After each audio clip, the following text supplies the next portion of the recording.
नमो भगवते वासुदेवाय। अथ द्वितीयोऽध्यायः।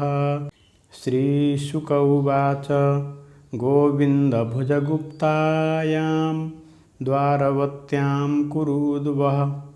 अवात्सीन्नारदो भीक्षणं कृष्णोपासनलालसः। को नु राजन्निन्द्रियवान् मुकुन्दचरणाम्बुजं। न भजेत् सर्वतो मृत्युरूपास्य ममरोत्तमैः। तमेकदा तु देवर्षिं वसुदेवो गृहागतम्। अर्चितं सुखमासीनमभिवाद्येदमब्रवीत्। वसुदेव उवाच।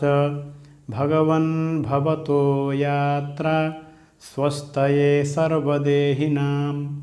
कृपणानां यथा पित्रोरुत्तमश्लोकवर्त्मनां।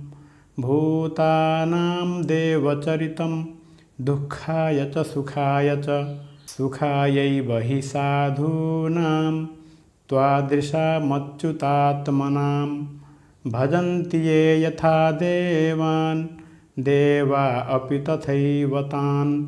छायेव कर्मसचिवाः साधवो दीनवत्सलाः। ब्रह्मंस्तथापि पृच्छामो धर्मान् भागवतांस्तव। यान् श्रुत्वा श्रद्धया मर्त्यो मुच्यते सर्वतो भयात्। अहं किल पुरानन्तं प्रजार्थो भुवि मुक्तिदम्। अपूजयं न मोक्षाय मोहितो देवमायया। यथा विचित्रव्यसनाद् भवद्भिर्विश्वतो भयात्। मुच्ये मह्यञ्जसैवाद्धा तथा नः साधिसुव्रत। श्रीशुक उवाच। राजन्नेवं कृतप्रश्नो वसुदेवेन धीमता। प्रीतस्तमाह देवर्षिर्हरेः संस्मारितो गुणैः। नारद उवाच। सम्यगेतद्व्यवसितं भवता सात्वतर्षभ। यत्पृच्छसे भागवतान् धर्मान्स्त्वं विश्वभावनान्। श्रुतोऽनुपठितो ध्यात आदृतो वानुमोदितः। सद्यः पुनाति सद्धर्मो देवविश्वद्रुहोऽपि हि। त्वया परमकल्याणः पुण्यश्रवणकीर्तनः। स्मारितो भगवानद्य देवो नारायणो मम। अत्राप्युदाहरन्तीममितिहासं पुरातनम्। आर्षभाणां च संवादं विदेहस्य महात्मनः।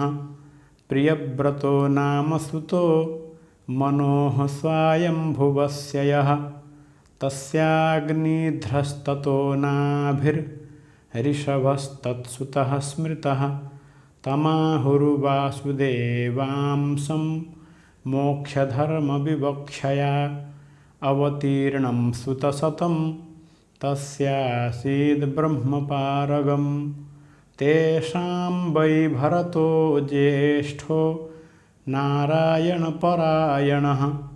विख्यातं वर्षमेतद्यन्नाम्ना भारतमद्भुतं। स भुक्तभोगां त्यक्त्वेमां निर्गतस्तपसा हरिम्। उपासीनस्तत्पदवीं लेभे वै जन्मभिस्त्रिभिः। तेषां नवनवद्वीपपतयोऽस्य समन्ततः। कर्मतन्त्रप्रणेतार एकाशीतिर्द्विजातयः। नवाभवन्महाभागा मुनयो ह्यर्थशंसिनः। श्रमणा वातरसना आत्मविद्याविशारदाः। कविर्हरिरन्तरिक्षः प्रबुद्धः पिप्पलायनः। आविर्होत्रोऽथ द्रुमिलश्चमसः करभाजनः। त एते भगवद्रूपं विश्वं सदसदात्मकम् आत्मनोऽव्यतिरेकेण पश्यन्तो व्यचरन्महीम् अव्याहतेष्टगतयः सुरसिद्धसाध्य गन्धर्वयक्षनरकिन्नरनागलोकान् मुक्ताश्चरन्ति मुनिचारणभूतनाथ विद्याधरद्विजगवां भुवनानि कामं तैकदा निमेः सत्रमुपजग्मुरुयदृच्छया वितायमानमृषिभिः रजनाभे महात्मनः तान् दृष्ट्वा सूर्यसङ्काशान् महाभागवतान् नृपः यजमानोऽग्नयो विप्राः सर्व एवोपतस्थिरे विदेहस्तानभिप्रेत्य नारायणपरायणान् प्रीतः सम्पूजयाञ्चक्रे आसनस्थान् यथार्हतः तान् रोचमानान् स्वरुचा ब्रह्मपुत्रोपमान्नव पप्रच्छ परमप्रीतः प्रश्रयावनतो नृपः विदेह उवाच मन्ये भगवतः साक्षात् पार्षदान् वो मधुद्विषः विष्णोर्भूतानि लोकानां पावनाय चरन्ति दुर्लभो मानुषो देहो देहिनां क्षणभङ्गुरः तत्रापि दुर्लभं मन्ये वैकुण्ठप्रियदर्शनम् अतात्यन्तिकं क्षेमं पृच्छामो भवतो नघाः संसारेऽस्मिन् क्षणार्धोऽपि सत्सङ्गः सेवधिर्नृणां धर्मान् भागवतान् ब्रूत यदि नः श्रुतये क्षमं यैः प्रसन्नः प्रपन्नाय दास्यत्यात्मानमप्यजः श्रीनारद उवाच एवं ते निमिना पृष्टा वसुदेवमहत्तमाः प्रतिपूज्या ब्रुवन् प्रीत्या ससदस्यर्त्विजं नृपं कविरुवाच मन्ये कुतश्चिद्भयमच्युतस्य पादाम्बुजोपासनमत्र नित्यम् उद्विग्नबुद्धेरसदात्मभावाद् विश्वात्मना यत्र निवर्ततेभिः एवै भगवता प्रोक्ता उपाया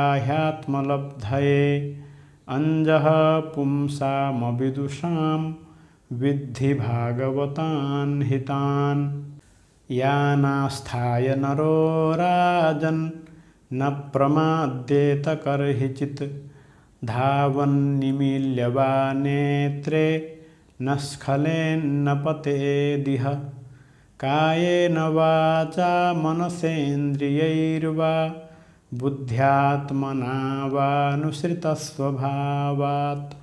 करोति यद्यत् सकलं परस्मै नारायणायेति समर्पयेत् तत् भयं द्वितीयाभिनिवेशतः स्यादिशादपेतस्य विपर्ययो स्मृतिः तन्माययातो बुध आभजेत्तं भक्त्यैकयेशं गुरुदेवतात्मा अविद्यमानोऽप्यवभाति हि द्वयोर्ध्यातुर्धिया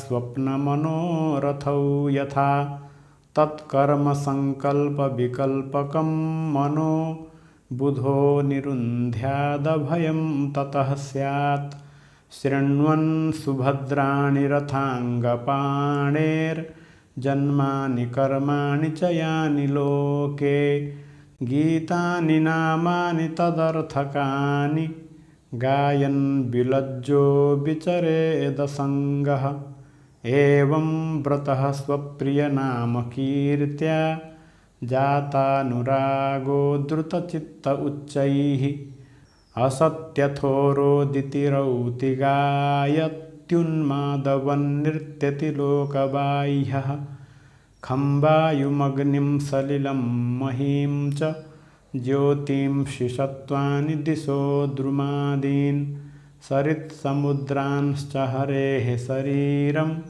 यत्किञ्च भूतं प्रणमेदनन्यः।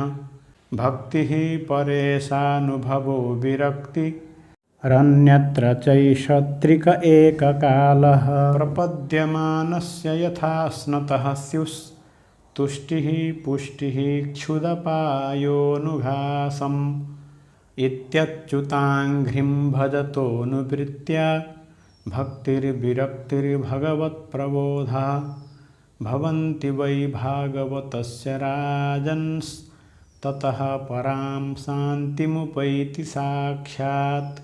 राजोवाच अथ भागवतं ब्रूत यद्धर्मो यादृशो नृणां यथाचरति यद्ब्रूते यैर्लिङ्गैर्भगवत्प्रियः। हरिरुवाच सर्वभूतेषु यः पश्येद् भगवद्भावमात्मनः भूतानि भगवत्यात्मन् एष भागवतोत्तमः। ईश्वरे तदधीनेषु बालिशेषु द्विषत्सु च प्रेममैत्रीकृपोपेक्षा यः करोति स मध्यमः। अर्चायामेव हरये पूजां यः श्रद्धयेहते न तद्भक्तेषु चान्येषु स भक्तः प्राकृतः स्मृतः।